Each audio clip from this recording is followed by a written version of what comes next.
Good morning, everybody. Sheldon Howe here of Kansas Sports HQ. A lot of motion this morning on this episode. Episode 37. Season 2, episode 37. A lot of motion here in the office. We got West Side Motion with us. Mr. Scott Hill in the building today. We kicked Dave out. Dave's over there doing some work, so he's sitting in the big chair right across. How's everybody feeling this morning? Better than I deserve. He beat you. Blessed and highly favored. Mr. Scott, how you feeling? Feeling great. Weekend. Yeah, it's Friday. Hey, it is Friday. That's why we all got our motion on today. Yeah. Ready to move into the weekend, ready to get things popping. You know, motion goes a long way, especially on the weekends, Starts off the weekend right on a Friday, start the pod, some shades on. I agree. Let the people know, like, hey, it may be Friday, but it's a business Friday, Handling business, working hard. Still got to get stuff done. Still got to wake up. I don't know if these portray business, but... No, but it's, what it portrays? Yours are kind of opposite. Yours are like party in the front, business in the back. It's straight up. It's time for the weekend. Give me it's my just straight tea into the Bush Light. Let's get rolling. Oh, I like that. Right. I like that. Maybe a little natural light there too. Yeah, a little maybe Natter Day. Whoa! Blast from the past. Okay. I have not had one of those in a long time. I don't even think they make those anymore. Yeah. But anyway, yeah, we have Mr. YMCA in the building, Scott Hill. Scott, how has the YMCA been doing this year? We're doing great. We're off to a good start, I feel like, with a lot of our programs at the Northwest Y. That's where I'm out of, at the Northwest Y. So our Kid Zone, our gymnastics, our sports, they're all off to a great start, I feel like, this year. He's rocking and rolling out at the North. We're out at the Northwest Y like every day, it seems like. So, my kids go out there quite a bit. Scott, just make sure you talk into your mic so we can hear you each time, but you're good. So Scott and I are actually, a little backstory. Scott and I are neighbors, or at least for the next couple of weeks. We've been neighbors for the last 5 years, 6 years, however long we've been there, and now we're getting ready to move. So yeah, I hope whoever you sell the house to has kids. They do. They do have two. They have 2 kids. I don't know them personally, but they told us they had 2 kids. So we are leaving just because I didn't want to move our swing set thing. I was like, "You guys want that?" And they're like, "Oh yeah, we'll take that." I was like, "Thank goodness." That's a pain in the butt. Oh my goodness. Yeah, that thing sucked. But yeah, so we're not going to be neighbors anymore, but we'll still be buddies. So Scott and I also share a love for the Green Bay Packers. So really, we've gone out. We technically were at the same game, so we went out there and hung out in Lambeau, and we talk Packers all the time, so that's always a good thing. So I was gonna segue that into some football stuff, but before I do that, with the YMCA, so our background, so I wanted to kind of make sure that we touch on our partnership. So with the KCLB, Scott and I think it was actually like 6 or 7 years ago now, came together, and that's how all of our baseball players that come in the summertime, they get YMCA memberships. So Scott has kind of helped us and kind of segued that into making that partnership happen. But we do, we volunteer and do some stuff with the Y. So let's talk about that a little bit. Yep. Because I think that started, I want to say it was about 6 years ago now. Started with just a couple teams, but that's kind of blossomed into some other things. So how has that been going for you guys? What's that kind of entail? Let's tell the people a little about that. Yeah, it's been a great partnership. I mean, it started with just, like you said, 1 or 2 teams, I believe, and they were helping us at the Northwest Y only. I think it was the Curve. I'm trying to remember the other team. It might have been Park City and Valley. Yeah, okay. Yeah. So maybe it was 3 then. So you had all 3 teams, but we just started with 1 location, and that was the Northwest Y. And basically, you guys would send your players that have experience playing, right? Like, that's what we needed. We needed the coaching. Not everybody that works in our sports department has a knack for coaching that particular sport. And so anytime we can get that expertise in there, that's, we wanted to take advantage of that. And so, yeah, you guys would send about 3 players each time. But so I guess I should start with what it is. It's a micro T-ball clinic that we run over the summer. It is a month-long clinic. They just meet once a week for an hour, so basically 4 hours. But we run multiple times of them, right? So we ran 3 of them at the Northwest Y during the course of June. And again, you guys would send 3 players to each of those and coach each night, and so it offered a great learning opportunity for 3 and 4-year-olds. So it's a t-ball clinic geared towards 3 and 4-year-olds. So we're working on the very basics, right? I mean, just getting them excited to be there, and a lot of running bases and simple catch and hitting off the tee. But yeah, that's how it started. And in return, the players on those teams got a YMCA membership for June and July. So why they were here for the summer? Yeah, no, it's awesome. I always I enjoy that stuff. I think it's important for us to one just give back to our community, because without our community support, we wouldn't have our teams. Like it wouldn't be something that we'd be able to do. And two, like for players that are trying to play at the next level, and especially college and beyond, community and volunteer hours, like trying to give back, that type of stuff, to me that's like bigger picture, building, and more important than just showing up and playing the game. So trying to do that stuff has always been, on the forefront of us, trying to set things up for the summertime and trying to make sure that we keep that on the forefront, because there's a lot of families out there that's how I fell in love with baseball.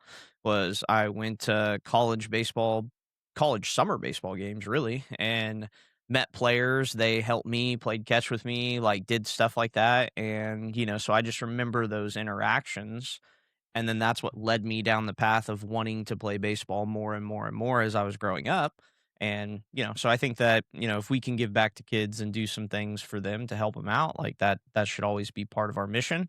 And our guys need a good place to work out. And obviously the YMCA facilities here in the area, for the people that listen to us, they all probably know, but I think they're probably the best in the country. I actually asked Adam that when we were talking. I was like, "Do you think that these ones are the best?" And he was like, "Yeah, they're probably like top 3." He was like, "For sure." But he also knows all the odds and ends of like every location, I'm sure. You getting back in, big dog? Yeah. Okay. So, But I mean, Gosh, and now, I mean, that's where we started, right? And so now it's blossomed into, I mean, shoot, we had 6 teams last summer. Now we have 5 this summer. Yep. Supporting more than just the Northwest Y, right? So, Right. I mean, not all of our branches, but all of our branches that run, or majority of our branches that run youth sports, I would say here in the Wichita area, are supported by a team to help run their micro T-ball clinic in the month of June. Yeah. No, it's awesome, man. The only teams, I mean, the 2 teams that are out of it now are Wellington and Winfield, just because there's not really a Y that's close enough to them to really make it make sense. Kind of hard having them drive back and forth, which is understandable because the guys, we do a lot of driving in the summertime as it is. I mean, not super far, but when you do it every day and just going and going and going, I know I got to take them off every time too. My eyes start to tweak out, and I'm like, what is going on in here? But yeah, no, we appreciate the why. We appreciate our partnership and being able to do things. Why don't you tell a little bit of your background? Because obviously you've been in the, collegiate summer space, but tell us a little bit more about like you kind of coming up. What sports did you play? What kind of led you down the path of, working in sports? I want to make sure that we talk about ESPN the Ocho at some point in time as well too. So let's not forget that. But tell us a little bit, where did you grow up? What sports did you play? Kind of give us a little more background on you. What's up, Naj? You're back. I'm back. What up, big dog? What up, big dog? All right, go ahead. Yeah, sure. So I grew up here. Basically, I've lived on the west side of Wichita my whole life, West side's the best side. except for about a year up at Johnson County playing ball there. Yeah. But I played everything under the sun. I feel like, I mean, soccer, basketball, baseball. I played a lot of backyard football. I never played organized football. I feel like I didn't do that because I was kind of small. But I always joke with my wife, and like I'm a jack of all trades. Yeah. Um, And there's a reason for that. That's an important piece to the rest of the story. You guys are going to get a kick out of this story, but keep going. So I grew up playing everything, and then once I got to probably 5th or 6th grade, I quit playing soccer, and I played basketball through 8th grade. But after that, it was just baseball. Once I got to high school level, went to Bishop Carroll here in town.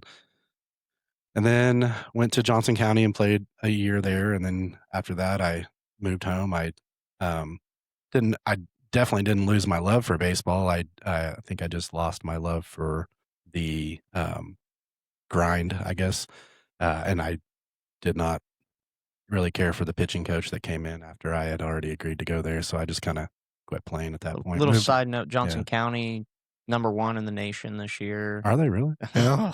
They're tearing it up in the regional right up the street right now. I think they've won like 40 in a row. 40 in a row. It'd be like 42 in a row now. Yeah. 42, 43. But they're like 50 and 2. Yeah, 50 and 3. Yeah, that's impressive. Yeah. So they lead. They broke their own school's home run record. No, they beat the college home run record too. College. Yeah, because they have 188. They beat the 1991 LSU Tigers. That's like all divisions. That's D1, D2, D3, NAIA, JUCO, everything. Yeah. Okay.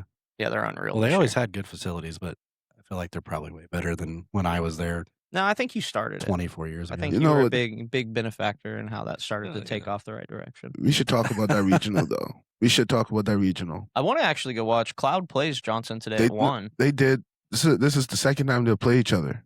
Yeah, but they play an elimination game. Yeah, this is the elimination game, and that's what's crazy because if you didn't know, Cloud and Johnson County, that's the 1 and 2 of the regional. Yeah. And they have to play in the same region. That's kind of crazy. Yeah. The 1 and 2 team in the country got to play in the same regional. Like me and Tommy talked about it a little bit. Shout out to Eric Gilliland. He actually was a coach of mine. WSU. That was my next question. Okay. Yeah. Nice. WSU. 1 o'clock is when they play. I don't know what the times of the other games, but who cares? Yeah, that's right. We'll see One at 1 versus 2, man. It's gonna be sweet. I don't know what it costs to get in or anything, but I kind of want to go down there. I think it's like $12. Can't imagine that much. Yeah. All right, keep going. Sorry, we get off tangents. No, you're good. Well, that's basically my background growing up. Yeah. So then I went to Wichita State after that, after a 7-year hiatus of going to school. So I decided, it's time for me to go back. I know what I want to do. So I got a sport management degree at Wichita State, and a former sports management degree person in here, yeah. All right, and then I got a internship at the Far Hall Sports Center for the Y, and right after that, I was offered a sports director job. So I have been with the Y ever since, going on 10 years. I've been a sports director for about 8.5 of those, and then end of 24, I got a promotion to senior program director. I got to stay at the Y that I was at with the Northwest Y. So actually, I started as a sports director at East Y. So I was East Y for 2 years, then transferred to Northwest, and then was at Northwest sports director for 7 years, and then now I've been a senior program director at Northwest. And all that entails means I oversee 3 different areas of the building. We have 3 senior program directors that report to our branch director. And who's a branch director? It's Chasen Pedigo. Yeah, which is very involved in the baseball scene. Well, so we I'm have sure his you guys son. are. His son trains at Parisi. Really? Yeah, Jax. Jackson. Yeah, that's right. I forgot about that. I thought that's who it was. I've seen him walking around there just a couple different times, but yeah. Oh yeah, that's awesome. He's a cool dude. Jack's my boy. Yeah, he's a good fellow ball player. Yeah. So yeah, I oversee the sports director. So I'm still involved in the sports world at Northwest, and I still help out with the sports world as far as the Y goes for the association. Obviously, we kept this partnership going, and I support that for the association as far as kind of communication. I take on the communication with your coaches, and they will tell me which 3 players are coming. And a lot of times it's not till the day before, or sometimes even the morning of, just because they don't know which 3 players they're going to send. Right? I mean, you have guys that are pitched the night before, and so that's probably the guy they're going to send, right? Or maybe somebody has a minor injury and can't play, and so that's a guy they're going to send, right? So, and we get that. We know that going in. So. Yeah, for sure. Yeah, the partnership's been cool. I think it's good for the players, and once they actually get there and do the stuff, they kind of settle into it and they have fun with it and enjoy it. But yeah, so obviously involved in sports, doing a lot of different sports things around here. Just kind of a question on that, just with dealing with YMCA sports in general. What's kind of been what's your take on, because the way that I kind of look at it, we have travel ball, right? You guys are involved in travel ball and doing different things there.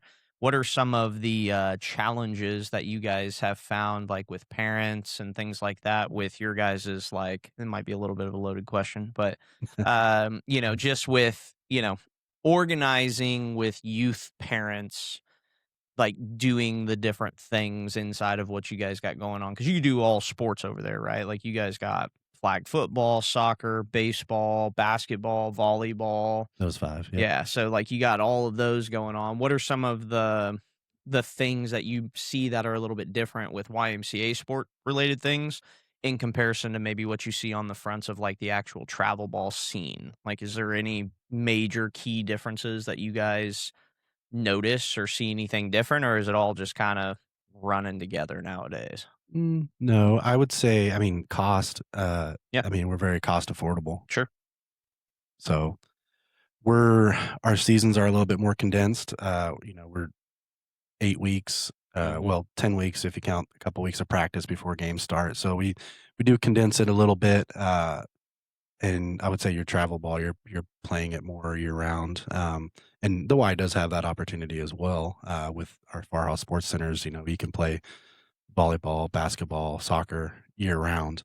Um, Not baseball, Yeah, or flag football, but yeah. we offer multiple seasons of that. I mean, for flag football, we run a spring and a fall, and we run basically 2 different types of leagues. We run the YMCA flag, which what we would consider more of our rec league, Mhm. and then we run an NFL flag, which is what we would call our more competitive Sure. league, right? And so we try to get, and we offer that concept for pretty much every sport we do, Mhm. except for baseball. Yep. Because we have a rec league, and then we have our intermediate and advanced, which is run through our Farhouse Sports Centers. Right. So, Do you guys in that, like, organizing all of those different sports, what's, like, your most attended or, like, what's your biggest sport that you guys have? oh well, for me, that answer is easy. It's soccer. Yeah. Um, yeah, we would at Northwest, we had over 1,550 kids signed up for Holy spring moly. soccer. It is our largest sport by far. Wow. Yeah, it's when I first got to the Northwest Y as a sports director, I think we were right around 900 or 850 Dang, so that's kids. almost doubled. So it's grown. And of course, the selfish part of me would say that's me, right? Like, I built that now. But and there's probably some of that, Yeah. but the area over there, right, is Yeah, it's just it's a blown up. boom. Do you think that has to do with some facility, though? Like, is that you guys got that new space that's out there that has all of those fields plus your flag football stuff that's over there? Like, Mhm.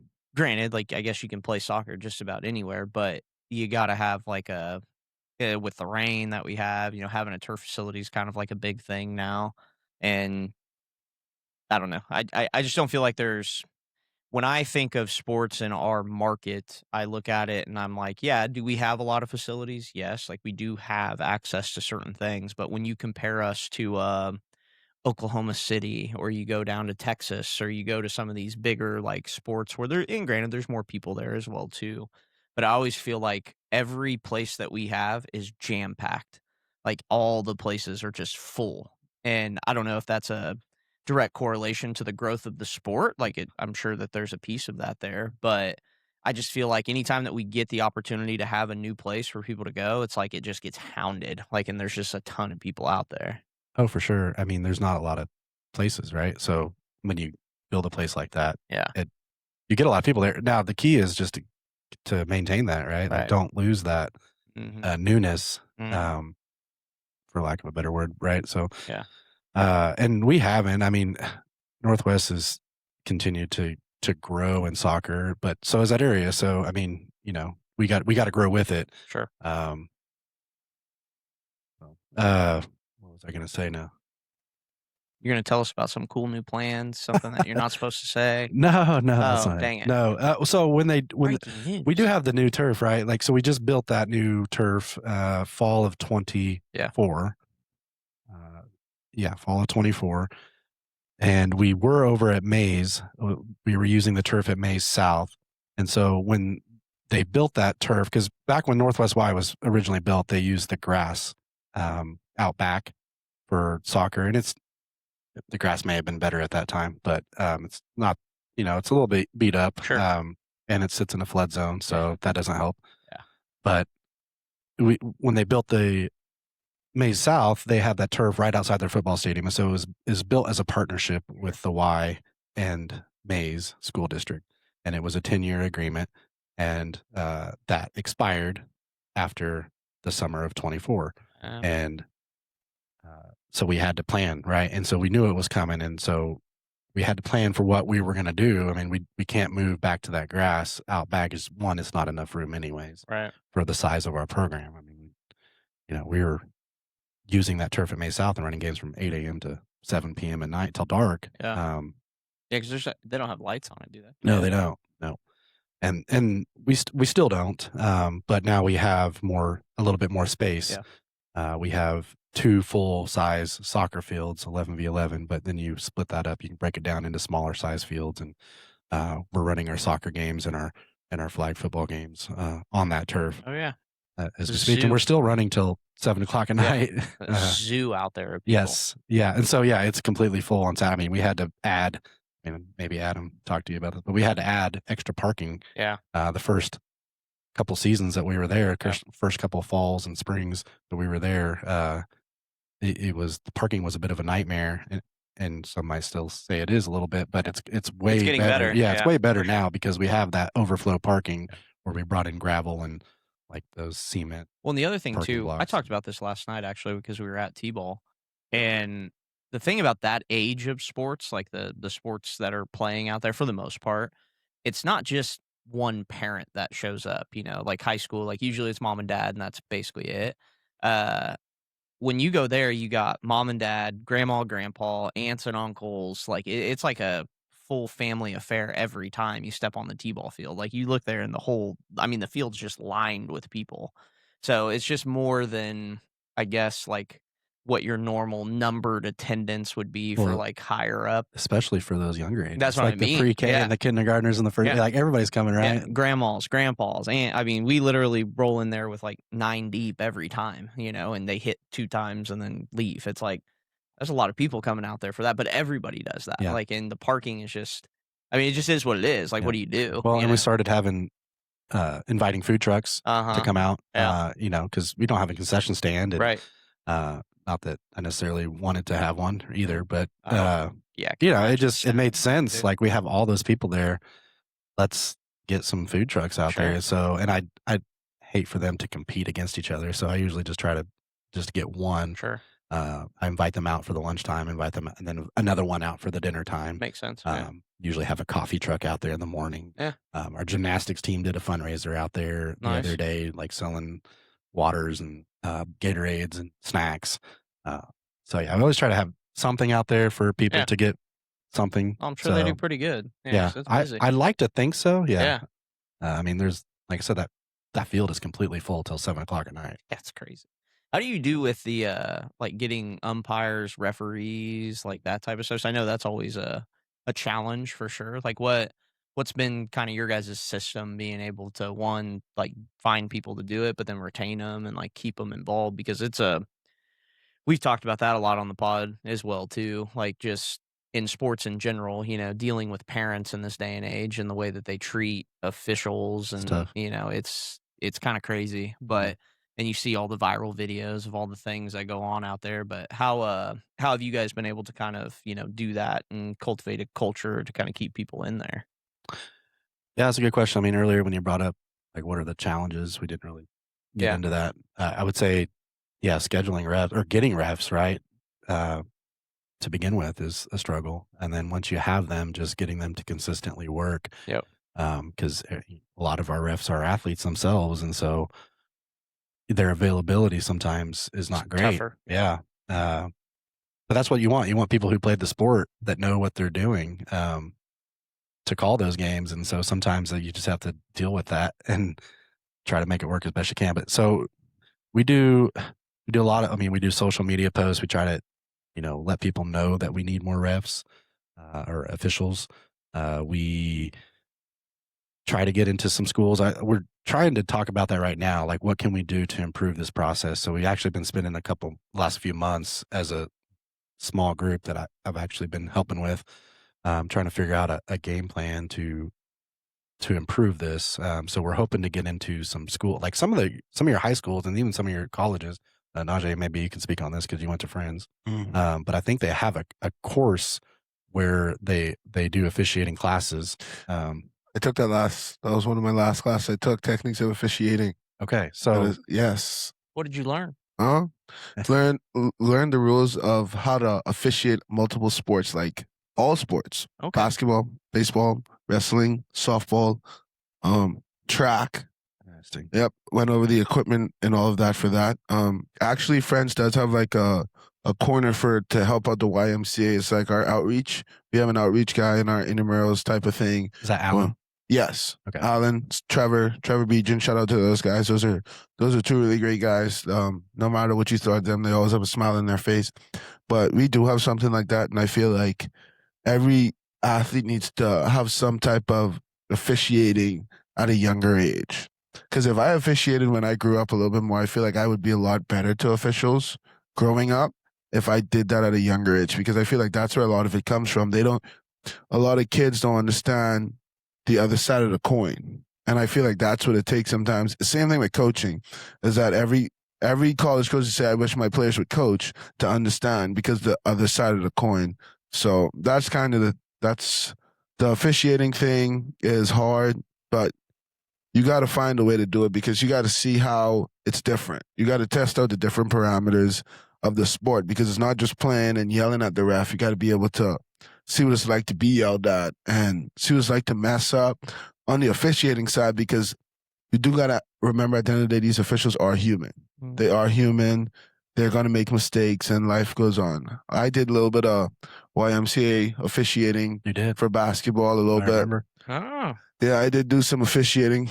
Basketball I thought it was cool. I can't remember if I got any complaints when you officiated. Probably like 100% probably. There's no way that you probably didn't get a complaint about me. If you didn't, I really did a great job. To be fair, it's basketball. I feel like exactly everybody complains in every single you're gonna basketball have a complaint. There's so game. much, so many judgmental calls. Yeah, like you could honestly call travel every single possession. You can. It's like football. You can call so then on every yeah, play then you're kind of like, okay, do I call that every single possession, never get this Yeah, moving, or just pick the really egregious ones? And then you got kids camping in the lane for 26 seconds. You're like 3 seconds in the lane. They're like, no, it's not. Like, he was there for quite a bit of time for half an hour. Yeah. Like, what have you officiated anything? Yeah. What'd you do?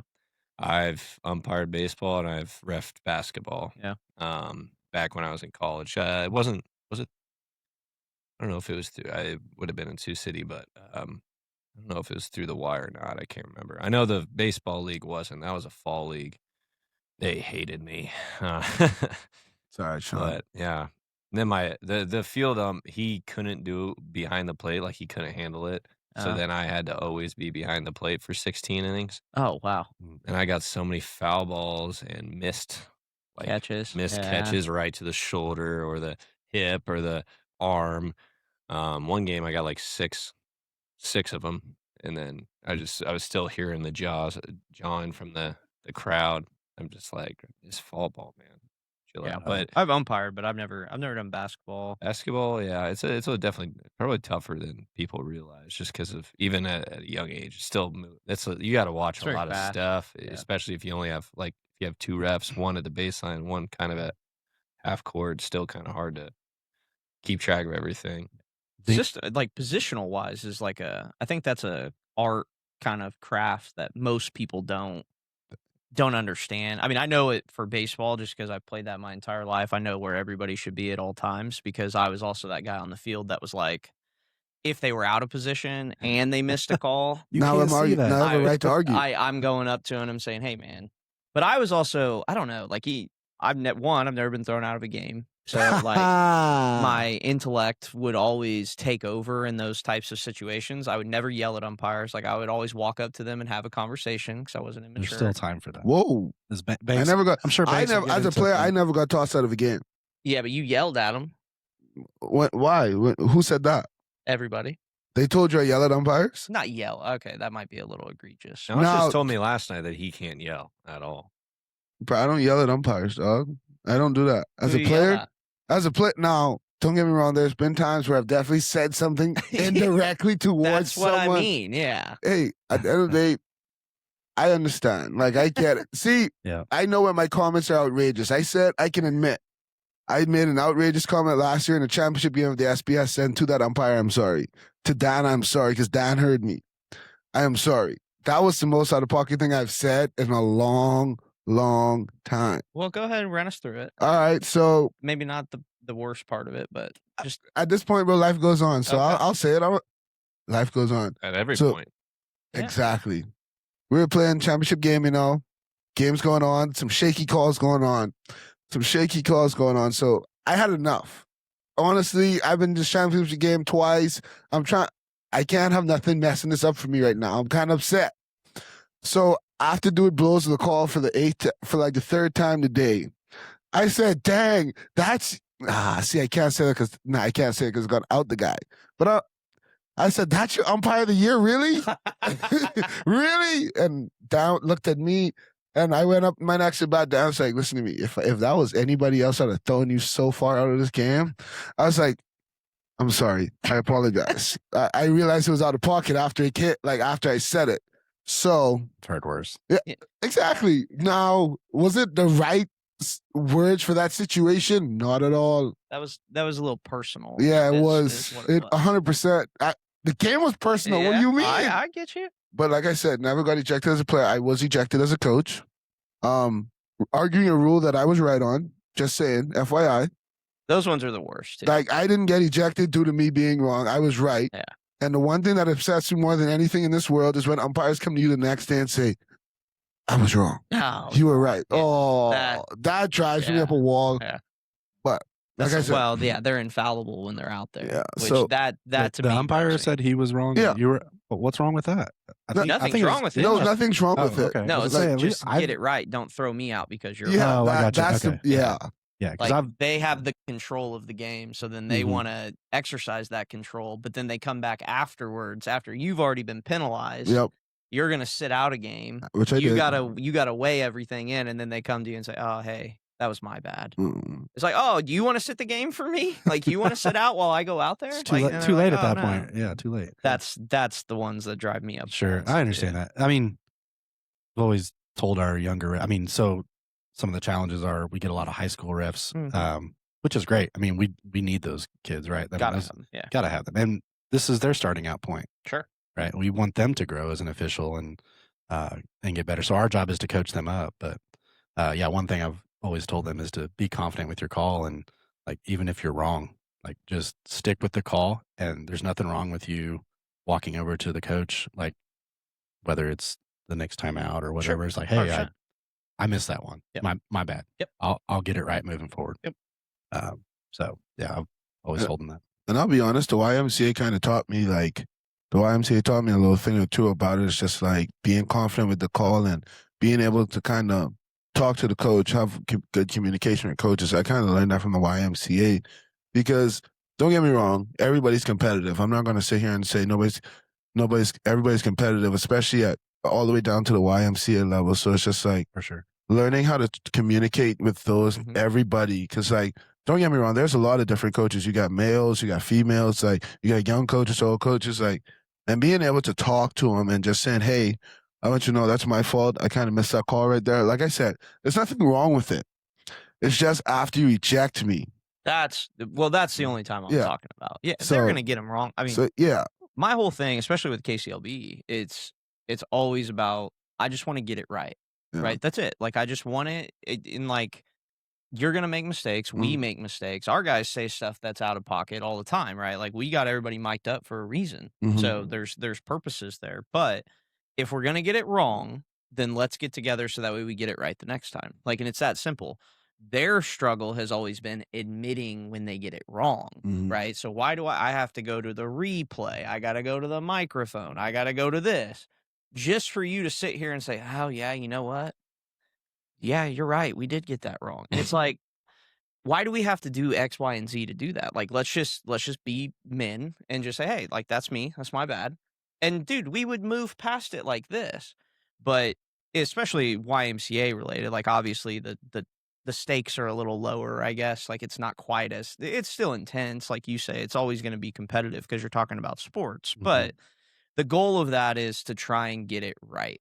That's the goal. And I think that's why you see, Sean's, when you talk about all of these different things with the MLB and all the changes that they're making and all of that stuff, I think the goal is to try and get it right, which is why you see all these things happening. But how does that impact the game? That's a whole different conversation on how deep that can go and like how does it slow it down? How does it change it? All the different stuff. But, I mean, being able to try and have the human piece of the game still involved is I don't know how long that's going to be around because there's, MLB like big picture stuff here because it's getting kind of crazy in today's game. Well, So at the youth level, we're always going to it's always, yeah, need 100%. officials, never going to right? be different. Yeah. And now I think that's also up to the coaches to handle the parents too. I don't think the coaches do a very good job of handling their parents for the most part. Generalization, first of all, this is a generalization. So if you do handle your parents, good for you. This is not a personal Yeah. attack on anyone. No, Are you sure? It's not. Okay, just making sure. I'm and their players as well. I mean, I'll tell like when I coached kids, I and my assistant coach, I had to talk to him. I was like, dude, this is one of our high school players up there umpiring. You really think he's gonna get? I told him to have it. I literally walked up to the home plate before I told him to have a big zone. I would rather my kids be swinging and not waiting around for something good to happen. And I'm just like, why are we getting worked up over this? It's literally such a minuscule part of the game. I have kids who come to me in lessons and are like, "Oh, the umpire was terrible. Oh, what?" I'm like, "Why? What does that have to do with you? Yeah. You do better. Like I throw it down the middle. I don't Yeah. care. Like Yeah. you have to still play within the umpire's calls. Really. Mm. I mean, whether their zone's bad or not, you just have to do it. Mhm. And chances are, you're just telling me that from a biased perspective anyway. So I'm sure it really 100%. wasn't that bad. Well, But yeah, and I think when like coaches really need to do a good job of whether they're at the Y level or they got some This 49ers chair is terrible. travel ball I don't team, blame you. or if they're coaching college or whatnot, just tell your players like if I need to handle the umpires, I'll handle the umpires. Tell the parents if I need to handle the umpires, I'll handle the umpires.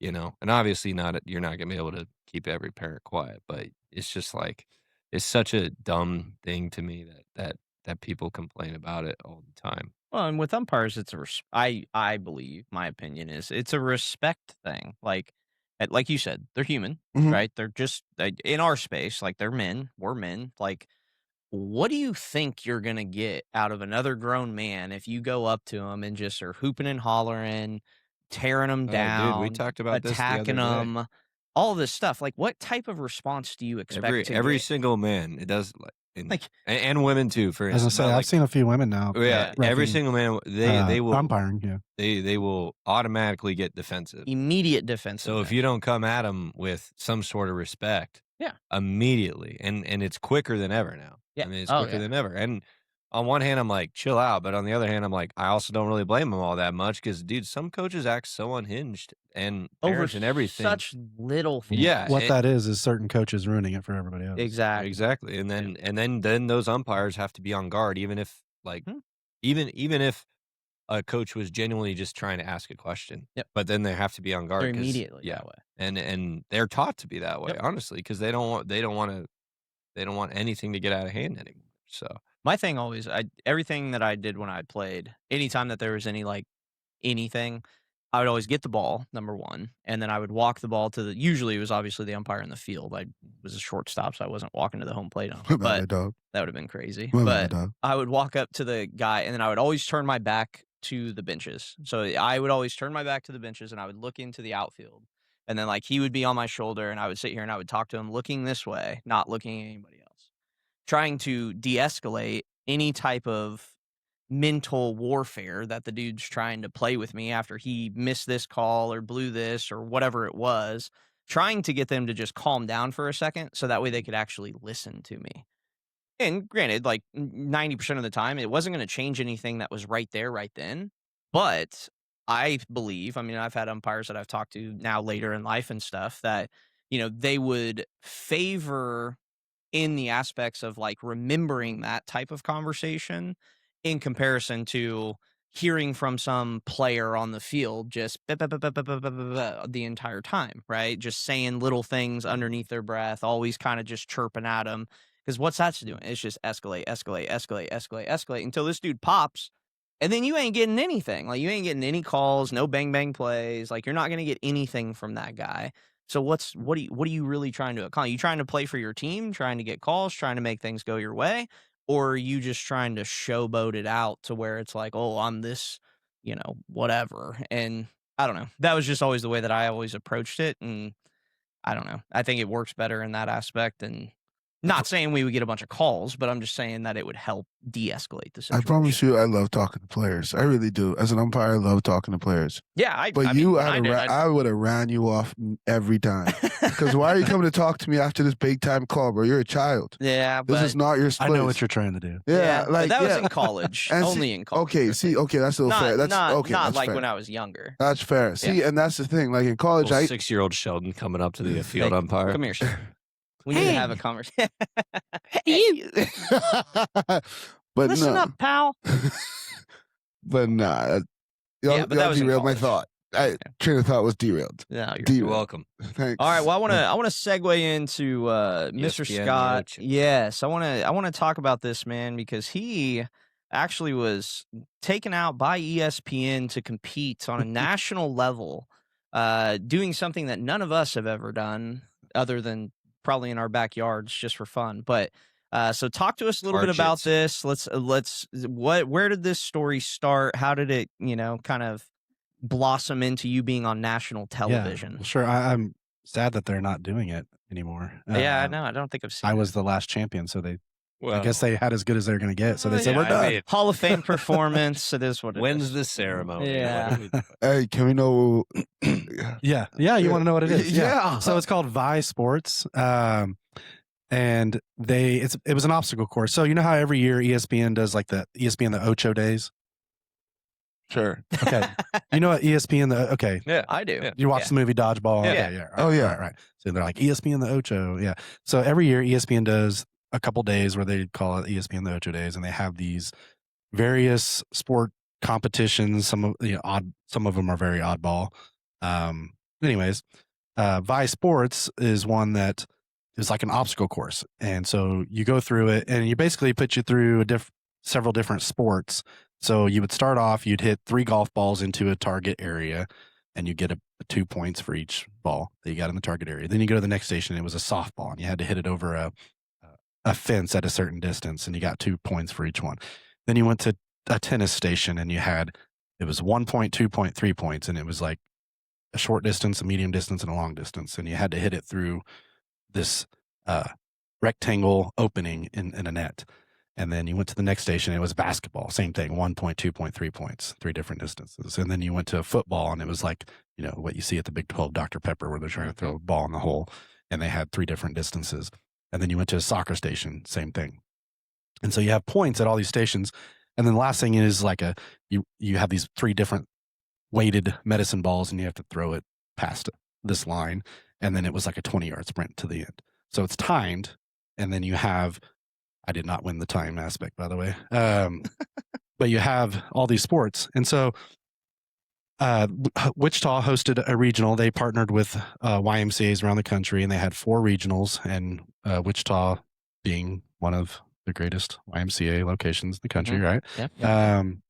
Hosted at the South Branch on the turf there. And I went to help. So they had the sports directors kind of help set up and organize it. And then I was done with my shift, and I was like, I will compete. And I ended up having the best time here in Wichita. So yeah, I beat our CEO, Ron McMahon. Yeah, suck it, Ron. No. Oh no. Never mind. No. So side note, Ron. Sorry, Ron. We like you. Yeah, no, we do like Ron, actually. We're joking. Side note, Ron played for the Canadian national team basketball. Oh, wow. He played against the Dream Team. Oh, wow. Yeah. That's cool. So I beat Ron. Suck it, Sheldon. Well, really, I mean, he's the GOAT over here. So anyway, so ESPN paid for me to go to Rock Hill, South Carolina, with the other regional winners and the prior year winner.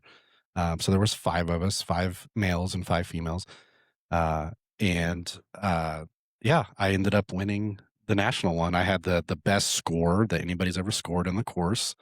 Hall of Fame. Again, I didn't win the timed part, but I didn't need it. So I was points are more important. Yeah. I hit all of my shots except for one Wow. golf ball That's crazy. that barely rolled out the back of like a circle, like a rope was around this area, and it was rolling nice and slow and just right over the back. Dang. Oh, I would have had a perfect score outside of, I got a 45 out of 50. And I think the only thing that, like, I missed that one, which would have got me a 47. The only other thing was the time. Yeah. Yeah. It's awesome. Nice. Gets to get flown out by ESPN to do backyard. Have you games seen some of the stuff they have on ESPN, the Ocho now?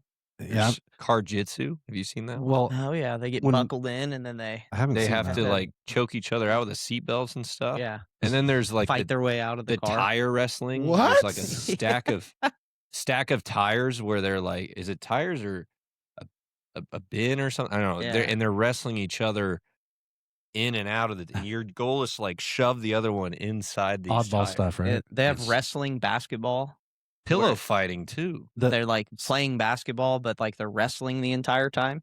I want you to know. I really trying to see if you guys are serious. It's crazy. Wrestling basketball would be Dave's sport. Yeah. Oh yeah. Remember? Hey, we did that at basketball practice, so I think I've done that one. Yeah, it's pretty wild. My older brother, speaking of wrestling basketball, so we back in junior high, so we have 3 gyms in our school district. It's a super small school district, but the one in McCallsburg, which is the smallest town, is the oldest gym. So like this gym's from probably the I don't know 50s or something, and it's still like it's got the seats like it'd be super loud if you played a game in there. It's like right next to the court, no space between no space between the bleachers and the courts, and the bleachers are all wood and everything. He had a junior high coach that would basically do this basketball thing, like no out of bounds. Oh. So if the ball went up into the bleachers, you have to go get it, and it's 7th graders versus 8th graders just bodying each other to go get this ball. Well, yeah, I'm not saying it was smart. And then they'd have to bring it back to the court and just keep playing. It's just like a full court game of basketball, but no out of bounds, nonstop. And I'm like, that's just insane. Sounds like some small town Iowa. Yeah, I didn't have to deal with it. It's all right. We did that too. Our version was our coach would throw it in the middle, and we'd have to go get it. You got to get the ball, and trust me, you know this. A bunch of Bahamians just fighting over a basketball. That's not good. Yeah. So, and I'm talking like, you got to do everything to get bodies. the ball. Yeah, I'm talking like do everything to get the ball. Like we walked out a lot of those practice. A lot of fights, a lot of bruises, a lot of we didn't have practice the next day because of that day. Nobody ever really got hurt seriously. Nobody ever actually got seriously injured, which is impressive. But there was a table broken. Table was harmed in the making of that video, 100%, which was impressive because somebody went through the table. Oh my goodness. That was a fun time though. You're the Bills before the Bills? No, that wasn't me though. Oh, I didn't go through the table. No, you think I look like a chump? I've seen some of the guys that. I mean, there's some big dudes that you're around. Yeah, 100%. Yeah. But basketball, man, it was fun. I'll play basketball again. That was my first love. Is that actually? That's what they called that, basketball? No, it was supposed to be a toughness drill. Oh. We called it toughness drill because it was like we didn't know how to get calls. We didn't get much calls. Yeah. Like when we played. So we would always complain because it wasn't like we were just not getting fouled. We were getting fouled. So after a while, our coach was like, we had enough. So he did that and we started doing that. And we played through contact and we did everything. I'm talking like, when I mean like I was tackled out of the air, I was tackled out of the air. Yeah. Like 1990s bad boy Pistons Jordan rules. Like that type of thing. Prison ball, man. Prison ball, that's a step up. Oh. Like what we did, I said what I said. 90s Pistons Jordan rules. I like it. So when you guys were out there for the ESPN deal, what was that like? Kind of competing, like what was there's only 5 of you guys that were competing against each other. What was like? I'm sure it's a full production. Like they probably got all kinds of moving parts with that. What was that experience kind of like? Yeah, you're on time. Yeah. There. Everything's on a certain time for sure. Okay. Everybody went through it once, and then they took the top 2 scores, and then it was me and the previous winner. Oh wow! Had the top 2 scores, and then we had to do it again, and that's actually when I got the better score. Was second time? The second time, nice. when it mattered the most. Getting locked in, clutched up. Just had to focus. He's that JUCO bandit mentality. Uh-huh. Right there. Hey. Yeah. But yeah, no, it was interesting. They had like so it wasn't just that event. They were hosting like a lot of I would say majority of the ESPN Ocho events. So when we were done, like I went back to the hotel, cleaned up, and came back, and I watched the Slippery Stairs event. That was fun. That was fun to watch. Oh, that thing looked insane. Yeah, it was. That was really. I don't think fun I've to seen that watch, on actually. Ocho. I've seen that on like the old Asian network thing, whatever Asian that network. I don't know what it was called. You remember those games? Like they were on like late night. We used to watch them in college all the time.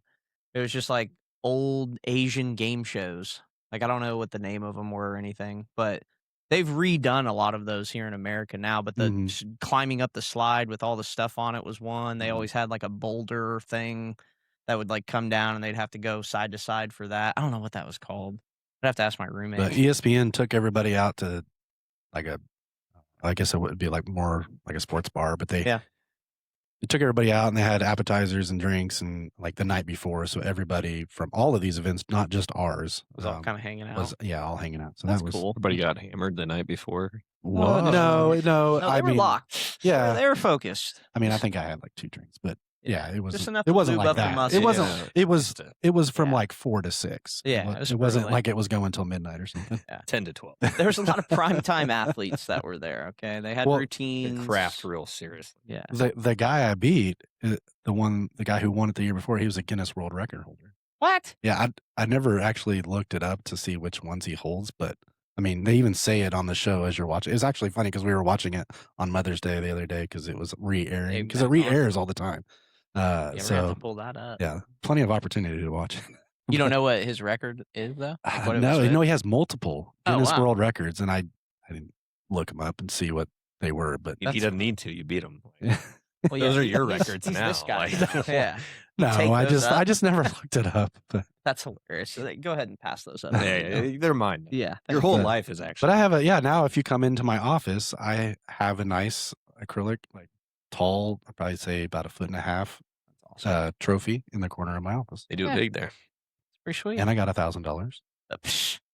Hey, dude. And they paid for me to go out there. Paid trip. Paid some money. Got some Got to hang out. Some apps. Yeah. Living. The only downside was they wouldn't pay for a +1, and it just didn't make any sense for us to pay for Candace, my wife, and I remember kids you and I talking about go that, because we weren't going to have like all this extra time to do stuff. And it was like, well, I'm not going to pay all that money to have them go, and unless you're going to stay right. Days So so it was just me, and the sad part about that was it was my wife's birthday. So, well, you won it for her. But she got a shout out. Yes, and she got a shout out on ESPN. Hey, that's a good birthday present, I think. Yeah. Owen's solid. That's from the heart right there. It's all heart, actually. All heart. All heart. All right. Well, we're coming up on the hour mark. So this will be kind of the time, Scott, where we always kind of let you just, if you got any shout outs or anything that you want to say to anybody out there. One, we appreciate you coming on and just kind of chatting with us.